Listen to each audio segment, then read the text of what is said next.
Welcome to the Authority Advantage podcast, where we help senior leaders, founders, and experts build the kind of authority that expands influence, earns trust, and positions them to be chosen for consequential opportunities. I'm your host, Modesta Mahiga.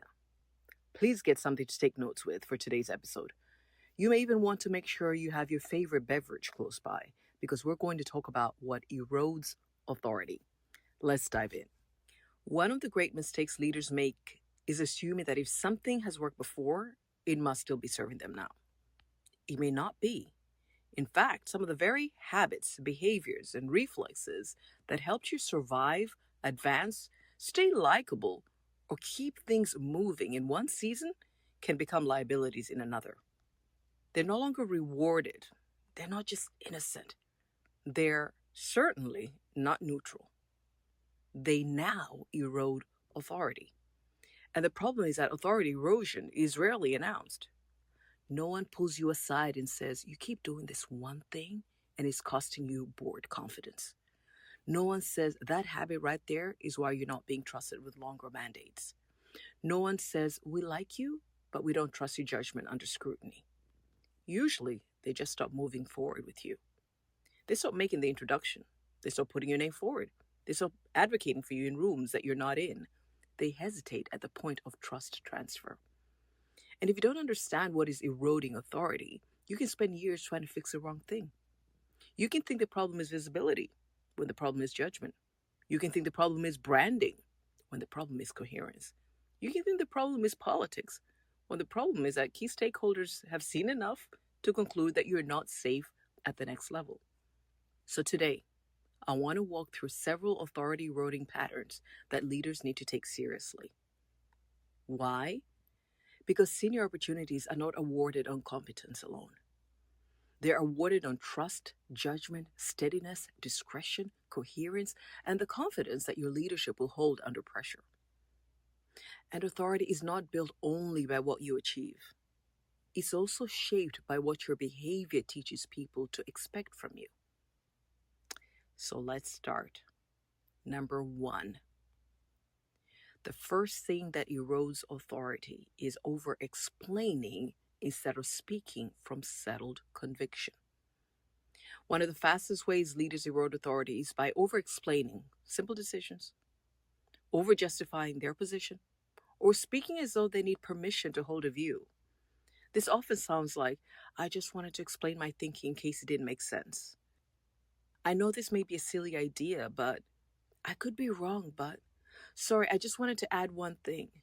Maybe I'm overthinking this. Now let me be clear. Nuance is not weakness, and humility is not a problem. The issue is when your language repeatedly communicates uncertainty, fragility, or the need to pre-negate your own credibility before you've even made your point.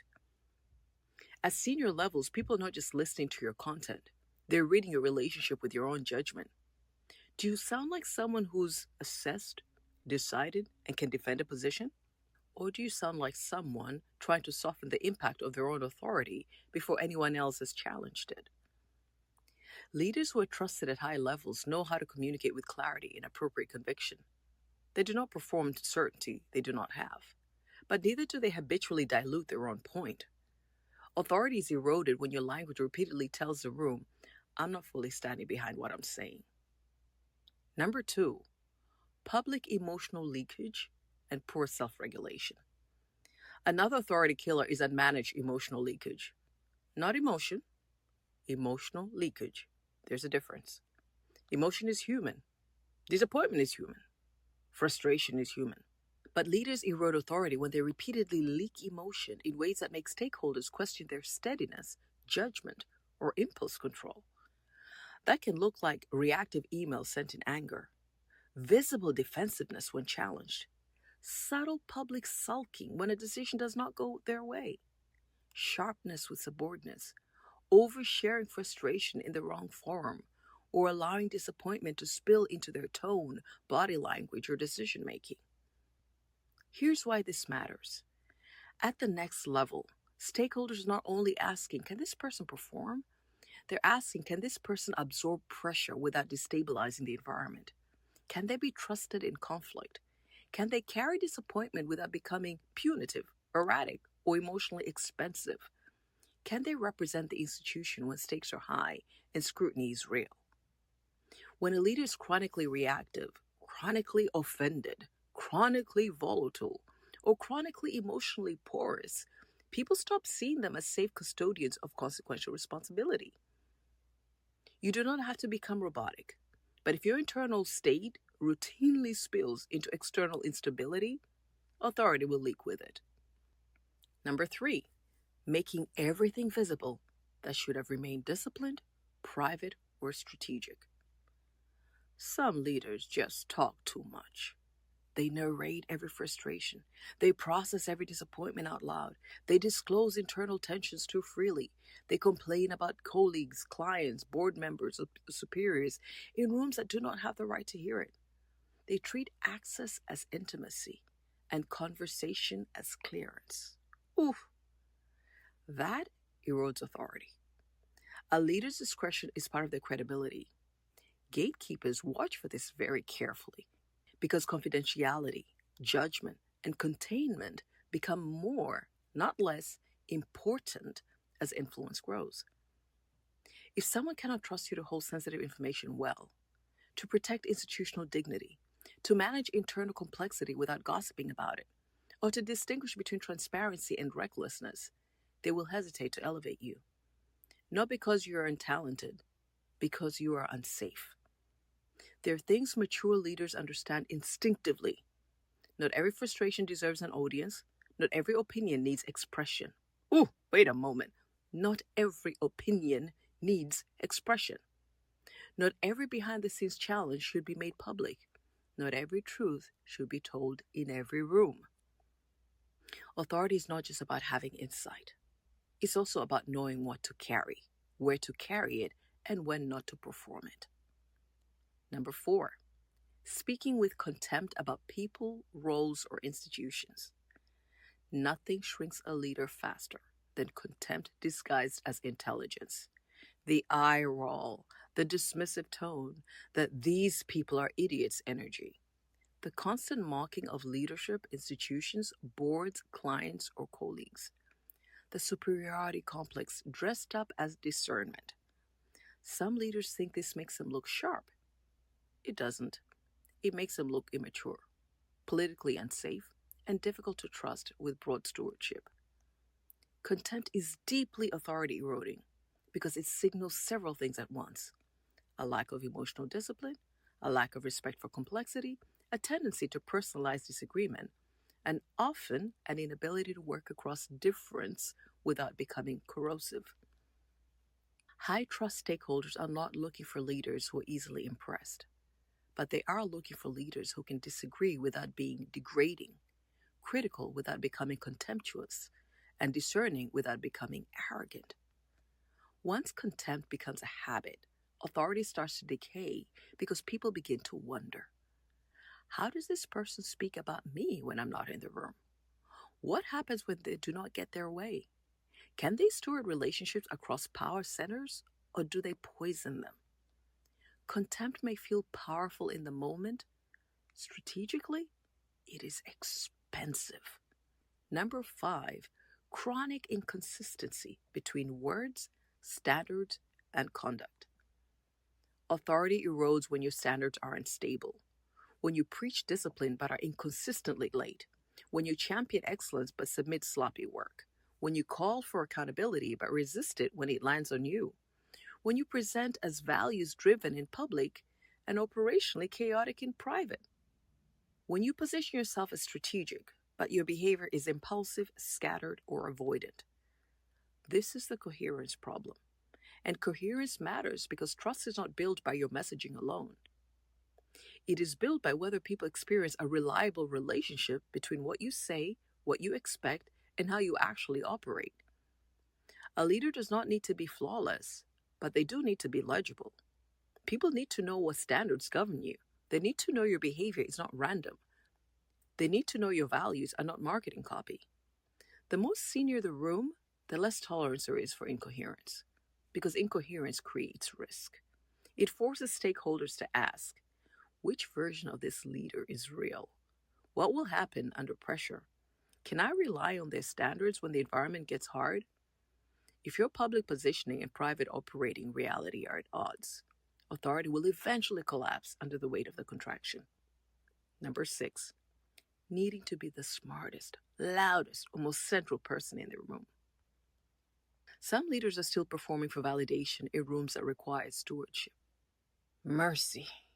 Please, please, please think about that. Some leaders are still performing for validation in rooms that require stewardship. They interrupt too much. They dominate discussion. They turn every conversation back to themselves. They answer questions that were not directed at them. They compete with peers instead of strengthening the room. They need credit too visibly. They need recognition too urgently. They need to be seen as indispensable. This is one of the clearest signals that a leader may not be ready for greater scale. Because senior authority is not measured by how much space you can take. It is measured by how well you can govern space.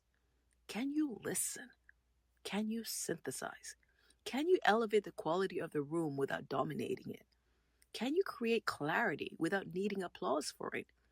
Can you let another person shine without experiencing it as a threat? Can you lead the conversation without colonizing it? When a leader consistently centers themselves, stakeholders begin to read insecurity, ego fragility, and poor executive maturity. And that matters because the next level often requires less performance and more stewardship, less self-display and more judgment, less proving and more governing.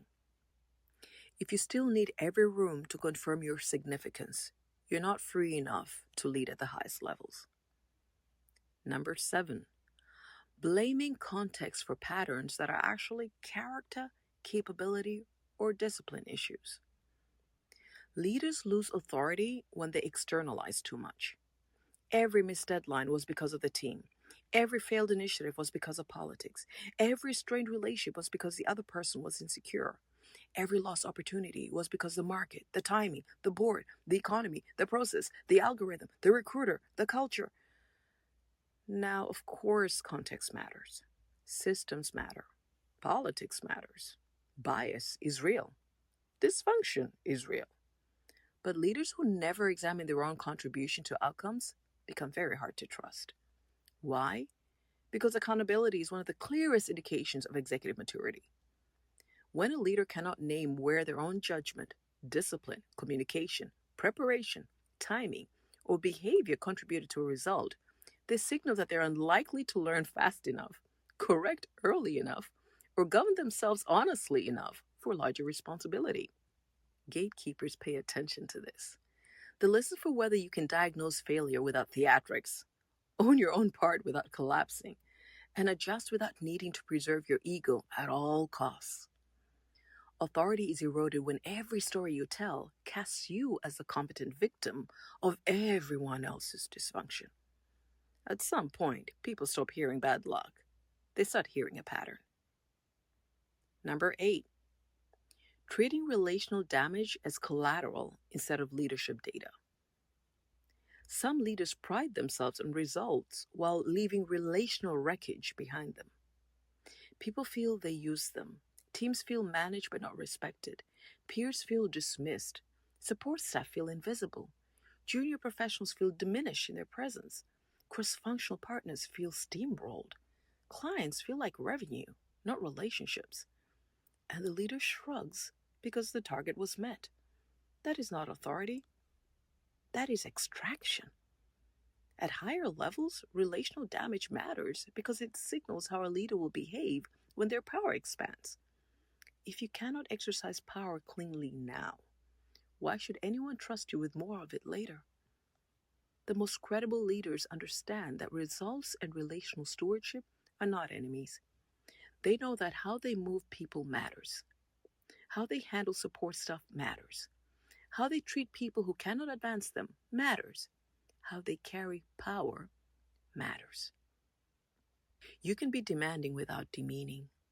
You can be exacting without being disrespectful. You can move fast without trampling trust. If your success consistently leaves unnecessary bruising behind, authority is already eroding, whether anyone has said it out loud or not.